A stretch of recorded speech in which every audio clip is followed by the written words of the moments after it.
Motigus sighed gently but did not obey. Chihun ran up after him with a rope and did not obey. Chihun ran after him with a rope and caught him up. मोतीगज ने उसकी बात नहीं मानी। एक आह भरी कि मुझे बहुत याद आ रही है देसा की, मतलब ऐसा शो किया, मगर चीहुन की बात नहीं मानी। और चीहुन ने क्या किया, वो उसके पीछे पीछे दौड़ा। किसके हाथ में? रस्सी लेकर, हाथ में रस्सी लेकर, इसलिए ताकि वो उसको इस रस्सी में बांध कर ला सके। Moti Guj put his ears forward and Chihun knew what that meant but pretended to be brave। जैसे ही मोती को लगा कि ये अब मुझे रस्सी में बांधने वाला है, तो उसने एकदम से अपने कान सामने लाए। कान सामने लाने का मतलब चीहुन को समझ आ गया कि ये गुस्से में आ गया है, ये मेरे को अब उठा के पटकेगा। लेकिन उसने शो किया कि वो डरता नहीं है और वो इसके पीछे पीछे भागने लगा। None of your nonsense with me, said he, to the field you devil। अब ये थोड़ा हिम्मत करके कहने लगा चूहन, तुम्हारी कोई भी नॉनसेंस, तुम्हारी कोई भी बदतमीज़ी, कोई भी जो तुम शरारत कर रहे हो वो नहीं चलेगी। चलो मेरे साथ, खेत में चलो, वहाँ पे मैदान में चलो, यू डेविल। उसको थोड़ा कोस कर, गाली निकाल कर। हम्प सेड मोती गज and that was all that and the four bent years. और जैसे इसने इसको ये बात कही तो मोती गज को एकदम से गुस्सा चढ़ गया और उसने एक आवाज़ निकाली, हम की आवाज़, यानी उसको गुस्सा चढ़ गया। और इससे क्या पता चल रहा था कि उसने अब वो इस चीहुन को नहीं छोड़ेगा, इसको हमला करेगा, इसको उठाकर पटकेगा ही। मोती गज strolled about the clearing, making fun of the other elephants who had just set to work। अब मोती गज जो है वहाँ पे गया जहाँ पे बाकी हाथी थे, और उन हाथियों को जैसे वो समझा रहा था या बता रहा था कि तुम यहाँ पे क्या कर रहे हो, चलो मेरे साथ, हम कहीं और जाएंगे। Chihun reported the state of affairs to the planter, who came out with a dog whip। Motigas chased the planter, harumping loudly till he reached the veranda of his house। जैसे ही प्लांटर को, चीहुन ने planter को बताया कि जो मोती है वो ना खुद काम कर रहा है और ना बाकी हाथियों को काम करने दे रहा, तो उसने क्या किया, उसने एक चाबुक उठाई और वो इस मोतीगज के पीछे पीछे भागा। मगर मोतीगज जो था वो उसने वापस हमला किया और उसने प्लांटर को पीछा किया, भगाया, और जब तक कि प्लांटर वो अपने घर के वरांडा के पास पहुंच गया। Then he stood outside, chuckling to himself and shaking all over with the fun of it as an elephant will।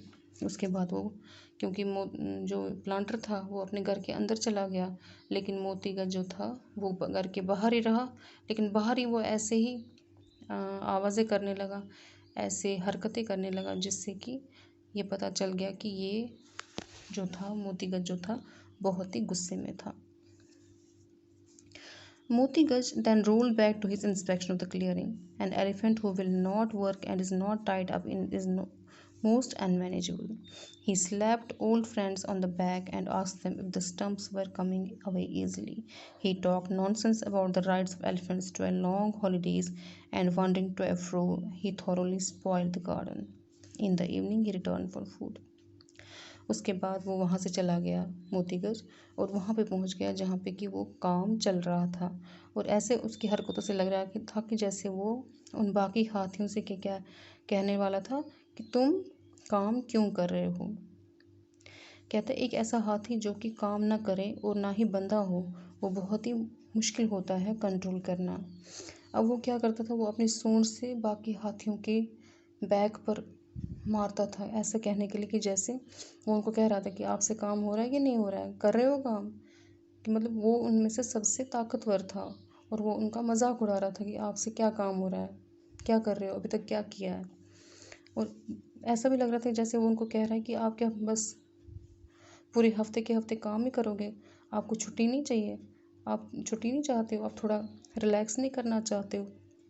और ऐसा करते करते उसने वो सारा एरिया जो था वो स्पॉइल कर दिया, ख़त्म कर दिया, उसको तहस नहस कर दिया। और आखिरकार शाम को वो वापस आया चिहुन के पास, किस लिए? खाना मांगने के लिए। If you don't work you shall not eat, said Chihun angrily. Chihun को गुस्सा था, उसने कहा अगर तुम काम नहीं करोगे तो तुम्हें हम खाना भी नहीं देंगे। You are a wild elephant and not an educated one, go back to your jungle. तुम एक पालतू एलिफेंट नहीं हो, तुम एक वहशी एलिफेंट हो, जाओ जंगल में वापस चले जाओ। Chihun's little baby was rolling on the floor of the hut. अभी जब चिहुन ये बात कर ही रहा था तो वहाँ पे उसका एक छोटा बच्चा जो है वो अपने जो हट था, उसका जो मकान था, उसके फ्लोर पर, बरामदे पे या नीचे आंगन में जो है वो खेल रहा था। Moti Guj knew well that it was the dearest thing on the earth to Chihun. Moti Guj को एक आइडिया आया, उसने दिमाग में सोचा, हाँ इस चिहुन का सबसे कीमती, सबसे प्यारी चीज़ जो है वो दुनिया में सिर्फ यही बच्चा है। ही swung out his trunk and picked up the baby. उसने अपनी सूंड नीचे की तरफ लाई और इस बच्चे को उस सूंड में ऊपर उठाया। He had lifted it up before चिहुन realized what was happening. इससे पहले कि चिहुन को पता चल जाता कि उसने क्या किया, इतनी देर तक उसने सूंड में उसको ऊपर उठा लिया था। Soon the baby was crowing in the air 12 foot above his father's head. इतनी देर में ही ये बच्चा जो है अपने बाप के सिर से 12 फीट की ऊंचाई पर पहुंच गया था। अब चिहुन को पता चल गया कि ये मेरे बच्चे को नहीं छोड़ेगा। अब वो इसकी मिन्नती करने लगा, इससे माफ़ी मांगने लगा। क्या बोला? ग्रेट लॉर्ड सेड चिहुन, तुम मालिक हो, तुम सबसे अच्छे हो।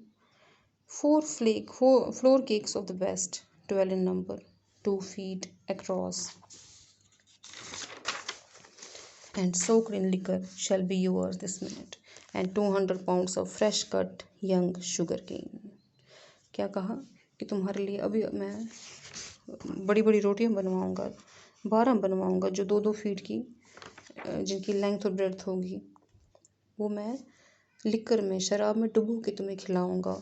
और इसके अलावा मैं तुम्हें 200 पाउंड्स जो है वो शुगर केन यानी गन्ना भी खिलाऊंगा। Only put down safely that small child who is my heart and my life. सिर्फ इतना करो कि ये बच्चा जो तुमने उठाया है सूंड में, इसको आराम से सेफली नीचे रख दो, क्योंकि ये मेरी ज़िंदगी है, मेरी जान है। मोतीगज tucked the baby comfortably before his forefeet and waited for his food. अब मोतीगज ने उस बच्चे को नीचे नीचे वापस लाया, लेकिन अपने पैरों के बीच में रखा और दिखाने की कोशिश करने लगा कि जब तक तुम खाना नहीं दोगे, मैं इस बच्चे को अपने पैरों के बीच में से फ्री नहीं करूँगा। He ate it and the baby crawled away. चिहुन ने उसके लिए खाना लाया। जब उसने खाना खाया उसके बाद उसने इस बच्चे को अपने पंजों से आज़ाद किया और वो बच्चा जो है रेंगते रेंगते अपने फादर के पास पहुंच गया। मोतीगज डोज्ड एंड थॉट ऑफ देसा। अब उसको मोतीगज ने जो खाना खाया था और लिकर भी पी थी, उसको अब थोड़ी नींद आने लगी और नींद में ही वो अपने मालिक देसा के बारे में सोचने लगा। एट डॉन देसा रिटर्न टू द प्लांटेशन। जैसे ही सुबह हुई, देसा वापस आ गया। He had a lot of liquor and he expected to get into trouble for outstaying his leave. उसने बहुत सारी शराब पी थी। अब उसको ये लग रहा था कि अगर मैं तो एक दिन पहले नहीं आया, मुझे एक दिन का मतलब वेट करना पड़ा इनको, तो अब शायद मुझे डांट पड़ेगी। He reported for work with many lies and salams. अब उसने फिर से बहाने बनाए, मुझे वो हो गया, गाड़ी नहीं मिली, वो नहीं हुआ, ये नहीं हुआ, और वो अपने मालिक के पास पहुंच गया। मोतीगज हैड गॉड फॉर ब्रेकफास्ट। मोतीगज वहाँ पे नहीं था, वो अपने ब्रेकफास्ट खा रहा था, सुबह का खाना खा रहा था। कॉल अप योर बीज सेड द प्लांटर।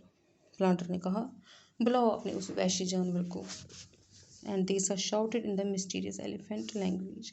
और देसा ने अपनी जो एलिफेंट्स जो भाषा समझते हैं उस भाषा में अजीब कुन आवाज़ निकाल के उस मोती को बुलाया। मोतीगज हर्ट एंड केम। जैसे ही मोतीगज ने आवाज़ सुनी, वो एकदम से आया। Elephant do not gallop. Elephants जो है वो गैलोप नहीं करते हैं, वो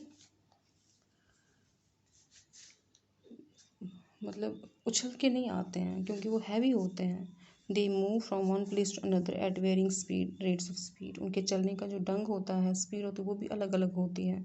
if an elephant wish to catch an express train he would not gallop but he would catch the train. अगर हम मान लें कि एलिफेंट जो है वो आहिस्ता चलता है, लेकिन ऐसा नहीं है, वो जितनी कम स्पीड पर भी चलेगा फिर भी वो बहुत तेज़ चलता है। इसकी एग्जांपल दी है कि अगर एक एलिफेंट जो है एक फास्ट ट्रेन को पकड़ना चाहे तो वो अपनी नॉर्मल स्पीड पर भी उसको पकड़ सकता है, यानी वो इतना फास्ट चलता है। So Moti Guj was at the planter's door. तो जल्दी जल्दी मोतीगज वहाँ पे पहुँच गया मालिक के दरवाजे पर। He fell into Deesa's arms trumpeting with joy and the man and beast wept and slobbered over each other.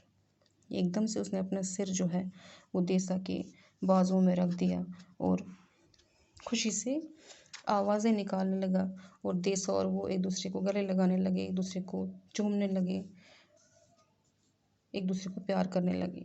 Now we will go to work said Deesa, lift me up my son and my joy. अब देसा ने कहा, अब हम काम पे जाएंगे, चलो मुझे उठाओ मेरे बच्चे, मेरी खुशी मुझे उठाओ, अपने कंधे पर उठाओ। मोतीगज swung him up and the two went into the coffee clearing to look for difficult stumps। मोतीगज ने देसा को अपनी कंधे पर उठाया, अपनी पीठ पर उठाया, और दोनों वहाँ पे चले गए जहाँ पे इनको काम करना था। The planter was to astonish to be very angry. और ये प्लांटर जो था ये सब कुछ देखकर इतना हैरान हो गया कि उसका गुस्सा जो है वो वहीं का वहीं रह गया। यानी वो गुस्सा करता कि इसने बहुत तंग किया, इसने वो किया, इसने ये किया, लेकिन जैसे ही उसने इन दोनों की हालत देखी, इन दोनों का प्यार देखा, तो वो बहुत ही ज़्यादा हैरान रह गया और वो कुछ भी कह नहीं पाया। ठीक है।